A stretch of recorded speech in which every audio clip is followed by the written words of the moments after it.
우리 로마서 15장 7절에서 13절까지 말씀으로 잠시 은혜를 나누겠습니다. 로마서 15장 1절 말씀에 믿음이 강한 우리는 마땅히 믿음이 약한 자의 약점을 담당하고 자기를 기쁘게 하지 아니할 것이라 라고 하였습니다.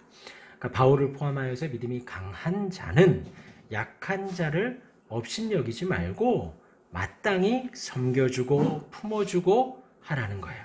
그리고 약한 자도 강한 자를 비판하지 말라라는 말씀을 지금 14장에서부터 계속해서 이어서 하고 있습니다.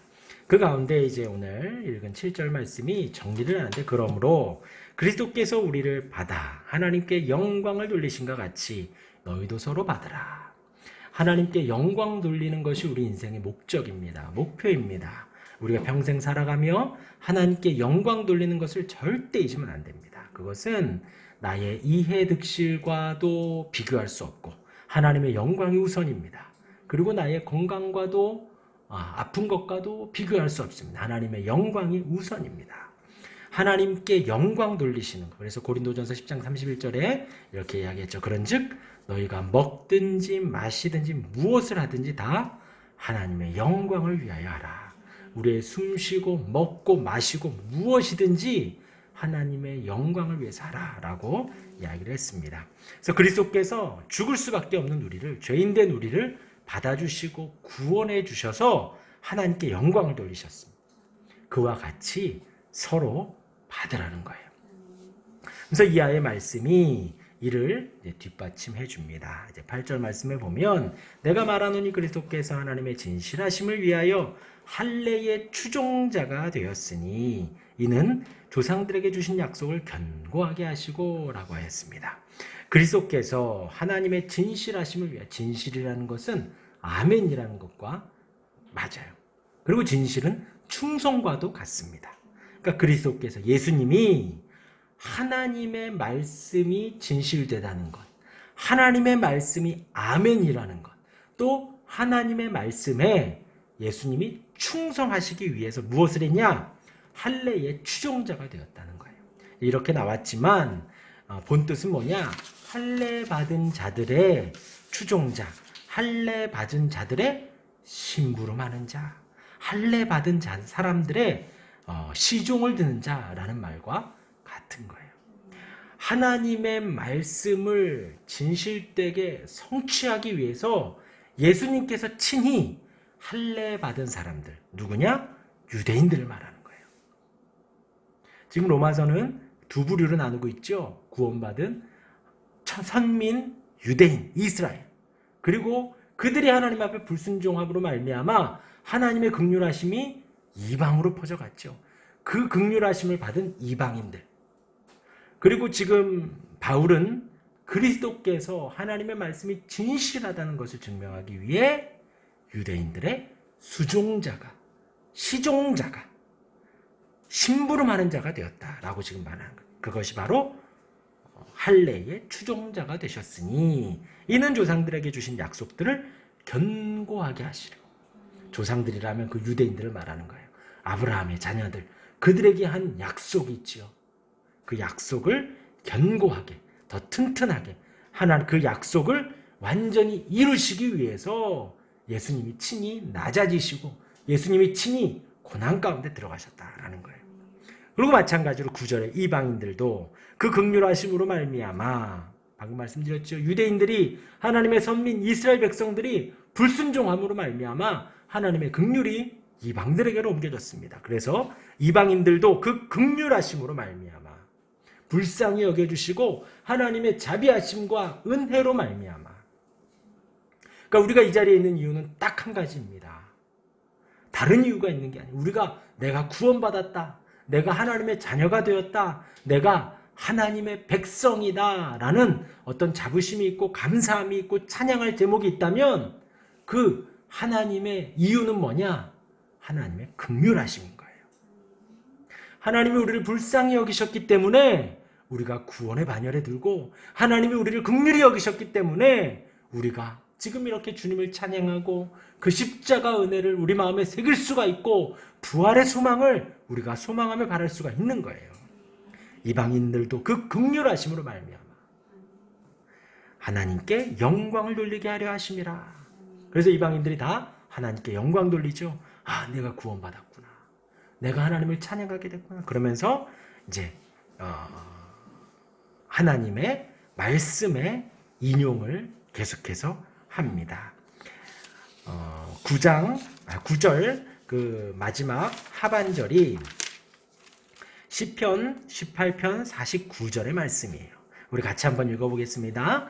15편 9절 그 하반절. 그러므로 시작. 그러므로 내가 열방 중에서 주께 감사하고 주의 이름을 찬송하리로다 함과 같으니라. 이 말씀은 시편 18편 49절의 말씀인데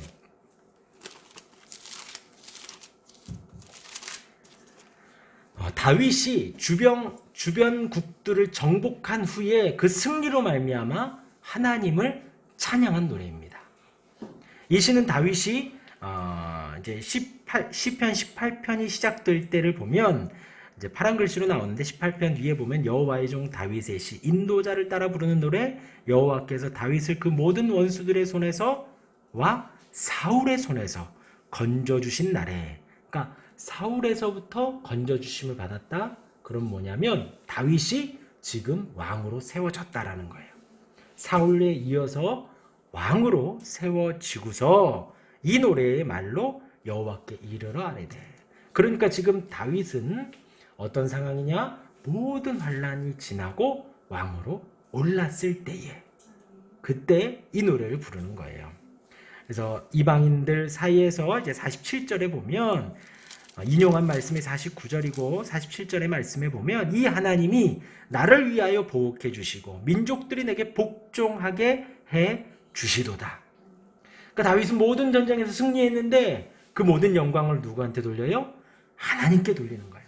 하나님이 승리하게 해주셨고 하나님이 보복하게 해주셨고 하나님이 복종하게 해주셨다라고 고백을 하고 48절에 주께서 나를 내 원수들에게서 구조하시니 주께서 나를 대적하는 자들에 위해 나를 높이 드시고 나를 포악한 자에게서 건지시나이다. 모든 다윗을 공격했던 원수들, 다윗을 대적했던 자들 위에 높이 드셨다는 거예요. 그래서 약간 여담이지만 이 땅에서 우리가 고난받고 누구로부터 손가락질 당하고 무시를 당했다고 절대로 낙심하지 마시기 바랍니다. 우리 주님이 이렇게 복수해 주시는 거예요. 보복해 주시는 거예요. 그 적들의 앞에서 주님이 우리에게 잔치상을 벌여주시는 거예요. 근데 적들은 편안하게 있으면서 우리가 잔치상을 베품을 받느냐? 그게 아니라 적들은 우리를 대적하는 그들은 어디가 있어요? 지옥불에서 고통을 당하고 있고 우리는 그 앞에서 주님의 잔치상을 맛보는 겁니다. 주님의 보복은 완벽하고 완전해요. 다윗은 그걸 고백합니다. 주께서 나를 내 원수들에게서 구조하시니 주께서 나를 대적하는 자들의 위에 나를 높이 드시고 나를 포악한 자에게서 건지시나이다. 그리고 49절이 이뤄지는 거예요. 여호와여 이러므로 내가 이방 나라들 중에서 주께 감사하며 주의 이름을 찬송하리로다. 이방 나라들 사이에서 하나님의 구원하심을 반복해서 찬양을 하지요. 그런데 여기에서 오늘 말씀에 내가 열방 중에서 주께 감사하고 주의 이름을 찬송하리로다 하는데 이 다윗이 지금 정복하고 그들 위에 높이 올라가져 있는데 그들이 하나님을 알지 못하는 그들 가운데서 하나님께 감사하며 더 나아가서 그들이 그 다윗을 승리케 하신 하나님을 알게 했다라는 거예요. 그래서 그들과 더불어서 하나님께 감사하고 찬양하겠다는 거예요. 이방인들 가운데서 하나님께서 베풀어 주신 은혜를 고백하고 드러내고 하나님께 대한 감사와 찬양과 경배를 자신과 또 이방인들과 함께 드린다는 고백인 거예요. 그러니까 본인이 하나님께서 다윗이 이방들을 정복하고 혼자 찬양하는 게 아니라 그들과 더불어 하나님 하신 일을 고백한다는 것이죠. 그러니까 지금 다윗의 시편 18편 49편의 다윗이 한 고백과 지금 바울이 15장 9절에 이방인들도 그 긍휼하심으로 말미암아 하나님께 영광을 돌린다라는 이 말씀에 대한 인용이 딱 맞아떨어지는 거예요. 이방인들도 하나님께 영광을 돌리고 다윗이 승리하여 이방인들과 함께 승리를 주신 하나님께 영광 돌리는 거예요.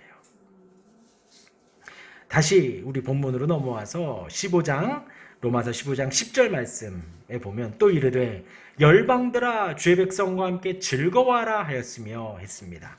이 말씀은 신명기 32장 43절의 말씀과 같습니다. 신명기 제가 읽어드리겠습니다. 신명기 32장 43절이에요.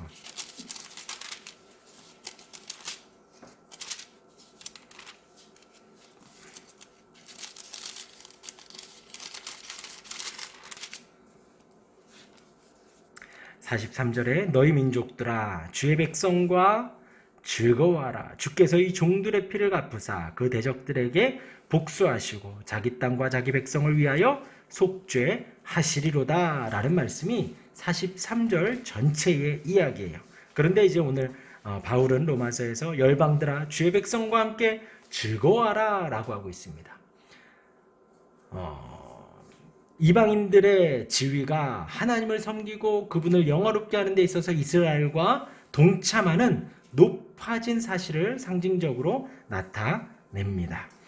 10절에서는 신명기 32장 43절 상반절만 고백을 한 거예요. 열방들아 주의 백성과 함께 즐거워하라. 신명기 말씀에 보면 너희 민족들아 주의 백성과 즐거워하라. 주께서 그 종들의 피를 갚으사 그 대적들에게 복수하시고 자기 땅과 자기 백성을 위하여 속죄하시리로다. 즐거워하고 기뻐하는 이유가 뭐냐? 주님이 원수를 갚으시고 주님이 용서해 주셨다라는 거예요. 그러니까 열방들아 같이 기뻐하고 즐거워해라 라는 거예요. 이 속죄하시리로다 라는 말씀은 우리가 아는 그 개념과 같습니다. 덮다, 정결하게 하다 라는 건데 이것이 그냥 단지 깨끗하게 하다라는 것이 아니라 예식적인 개념을 말하는 거예요. 부정을 씻어내어 죄를 사해 주시는, 속죄해 주시고 대속해 주시는 의미와 같습니다. 그러니까 열방들아, 믿지 않는 그 모든 백성들아, 하나님을 섬기는 이스라엘과 똑같이 하나님을 섬기라는 거예요.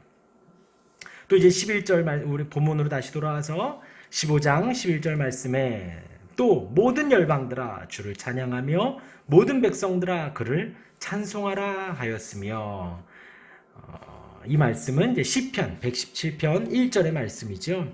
이 말씀이 이방인들이 회심하여 하나님 나라에 들어가는 것을 전제로 합니다. 모든 열방들아 주를 찬양하며 모든 열방들아, 그러니까 이스라엘 백성 넘어서 열방들에게 주를 찬양하고 모든 백성들아 그를 찬송하라 라고 하고 있어요.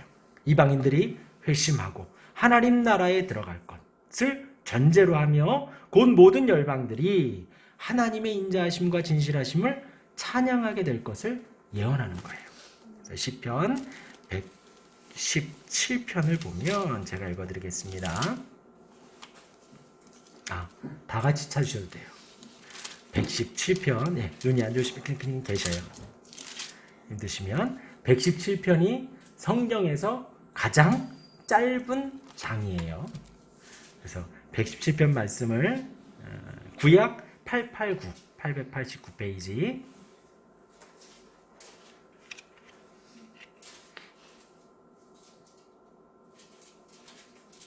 네, 117편 1절 2절 나와 있는데요.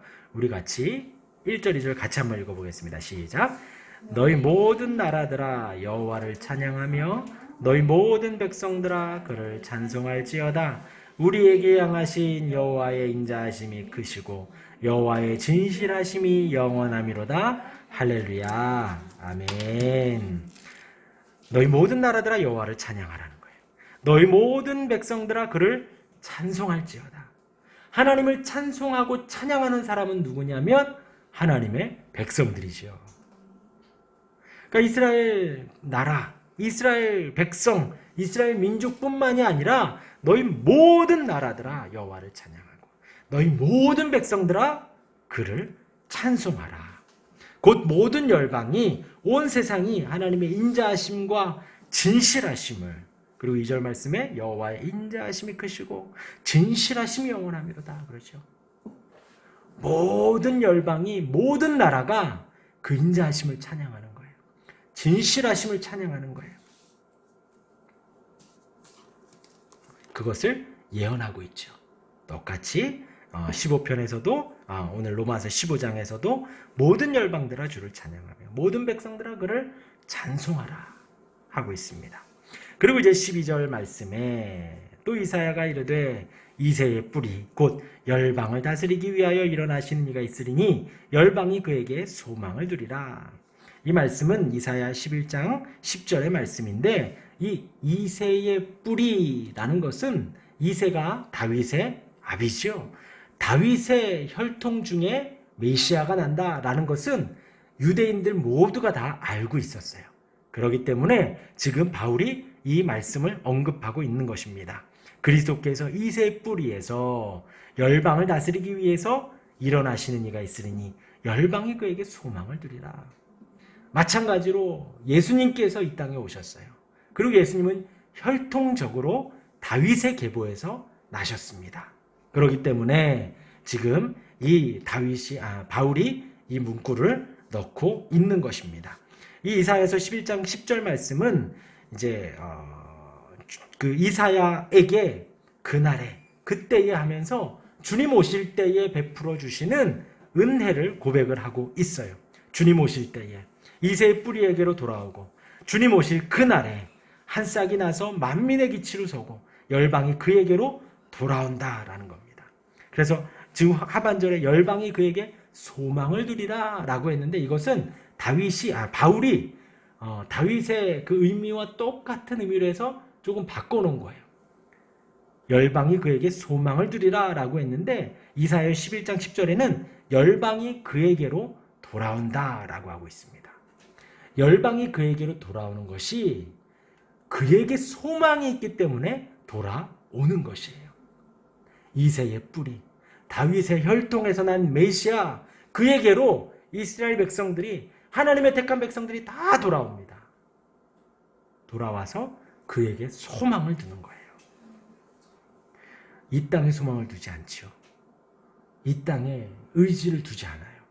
우리는 오직 그리스도에게 소망을 둡니다. 왜냐하면 우리는 그에게로 돌아왔기 때문이에요.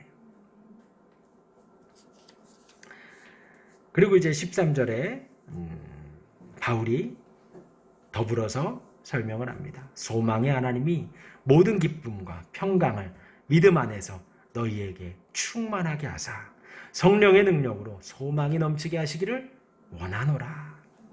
소망의 하나님, 모든 기쁨과 평강을 믿음 안에서 너희에게 충만하게 하사.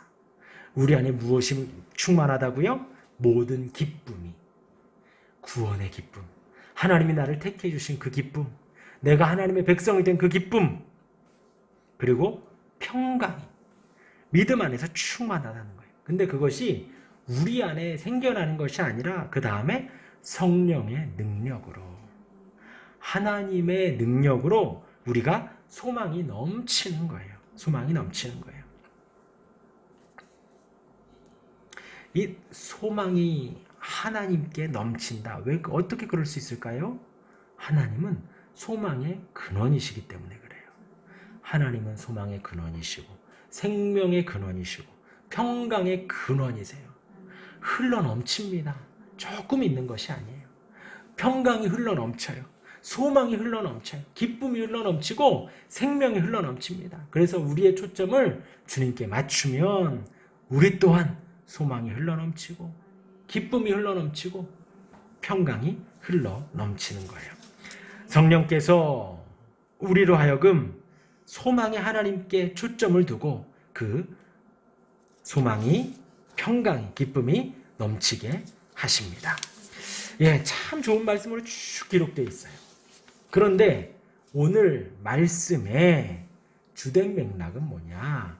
우리가 받은 구원의 은혜가 얼마나 놀라운지를 우리가 첫 번째로 알아야 돼요. 우리는 그냥 어쩌다가 이 자리에 있는 것이 아니라 그 긍휼하심으로 말미암아 하나님께 영광 돌리게 하기 위해서 주님이 이 땅에 오셨어요. 이 땅에 오셔서 할례의 추종자가 되셨습니다. 시종, 수종 드는 자라는 표현을 쓸 만큼 우리 하나님이, 우리 주님이 지극히 낮아지시고 그 은혜로 말미암아 우리가 하나님의 구원의 반열에 이르고 그 은혜로 말미암아 주의 백성과 함께 즐거워할 수 있게 됐고 그 은혜로 말미암아 주를 찬양하고 찬송할 수 있게 되고 그로 말미암아 우리가 소망을 주께 둘 수 있게 되었습니다. 그래서 바울은 무엇을 말하고 싶냐? 그 놀라운 구원의 은혜를 내가 받았고 그 놀라운 구원의 은혜를 믿음이 연약한 형제도 믿음이 강한 형제도 받았다는 거예요. 제발 비판하지 말고 비방하지 말고 제발 서로 용납해주고 서로 담당해주고 서로 책임져 주라는 거예요. 주님이 베풀어 주신 은혜가 이렇게 넓고 크고 놀랍다는 것입니다. 그리고 굳이 지금 바울이 이 비슷비슷한 말들을 쓰면서 왜 구약의 말씀, 시편, 이사야, 신명기 이 말씀들을 인용했을까요? 우리 주님이 구약의 성취로 오셨다라는 걸 계속해서 말하는 거예요. 하나님의 약속이 하나도 땅에 떨어지는 것이 없고 하나님의 약속이 다 이루어지고 그 말씀이 1.1획도 가감없이 다 성취되어져 가고 있다는 걸 바울이 보여주고 있는 것입니다. 하나님은 신실하십니다. 하나님은 진실하십니다. 우리를 부르신 그 주님은 그러하십니다. 주님께 감사하고 찬송하고 바울이 당부하듯 믿음이 내가 조금 강하다 생각하면 연약한 자들을 품어주고 믿음이 내가 좀 약하다고 생각하면 믿음이 강하다는 분들을 비판하지 말고 서로 용납해주고 품어주고 화평 가운데 소망이 넘치는 저와 여러분들 우리가 되기를 주님의 이름으로 축원합니다. 아멘.